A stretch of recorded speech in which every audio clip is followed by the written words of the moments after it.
ಓ ಮಚ್ಚ ನಿಮ್ಮ ಮಾವ ಇಲ್ಲೇ ಕೂತವನಲ್ಲ. ಯಾರು ಮಾವನ್ ತಕ ಹೋಗುವ? ಏ ಮಾವ ಎಲ್ಲಿ ಕೂತ್ಬಿಟ್ಟಿದೆ? ಯಾಕ್ರಲ್ಲ? ಏ ಮಾವ ಹೊಸಿ ಗಾಡಿ ಕೀ ಕೊಡು ಮಾವ, ಅರ್ಜೆಂಟ್ ಆಗ್ಬಿಟ್ಟದೆ, ಕೆರೆ ತಕ ಹೋಗಿ ಬಂದ್ಬಿಡ್ತೀನಿ. ಜಾಡ್ ಸೊದ್ಬಿಡ್ತೀನಿ ನೋಡಿ ನನ್ನ ಮಕ್ಕಳ. ಏನು ಗಾಡಿ ಬೇಕಂತ ಮುಚ್ಕೊ ಹೋಗ್ರಲ್ಲ. ಏನೋ ಮಾವ ನಿಂದು? ಏನೋ ಮಚ್ಚ ನಿಮ್ಮ ಮಾವ ಇಷ್ಟೊಂದು ಕಂಜೂಸು. ಬಾರ ನಮ್ಮ ಮಾವನ್ ಸರಿಯಾಗಿ ಮಾಡ್ತೀನಿ.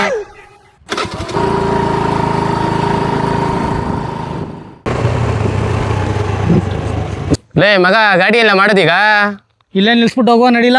ಲೋ ಮಗ ಇಳಿ ಕೆಳಗೆ ಹೇಳ್ತೀನಿ, ಅಕ್ಕನಿಗೊಂದು ಫೋನ್ ಮಾಡ್ಬಿಡ್ತೀನಿ. ಹಲೋ ಅಕ್ಕ, ಅಕ್ಕ ನಾನು ಕಣಕ್ಕ. ಮಾವ ಗಾಡಿ ನಿಲ್ಸ್ಬಿಟ್ಟು ನೀರಿಗೆ ಬಿದ್ದೋದ್ ಕಣಕ್ಕ. ಅಯ್ಯಯ್ಯೋ ಅಯ್ಯಯ್ಯೋ, ಏನಾಯ್ತಪ್ಪ ನಿನ್ಗೆ? ಈ ಗಾಡಿ ನಮ್ದೇ ಕಣಪ್ಪ. ಆಯ್ತು ಅಂತ ನೆಗದ್ ಬಿದ್ದೋದಪ್ಪ. ರಾತ್ರಿ ತಾನೇ 1 kg ಬಾಡ್ನ ಒಬ್ನೇ ತಿಂದಲ್ಲೋ. ಅಯ್ಯೋ ಯಾಕಮ್ಮ ಏನಾಯ್ತು? ನನ್ ಗಂಡ ನೀರಿಗೆ ಬಿದ್ದು ಸತ್ತೋಗವ್ನೆ ಕಣಪ್ಪ.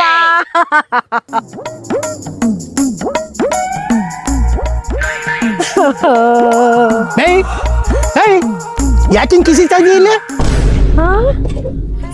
ನಿನ್ನ ನೀರಿಗೆ ಬಿದ್ದು ನೆಗ್ದೋದ್ರು ಅಂತ ಹೇಳಿದ್ರಲ್ಲಪ್ಪ. ಅಯ್ಯೋ ಕಳ್ಳನ ಮಕ್ಕಳ,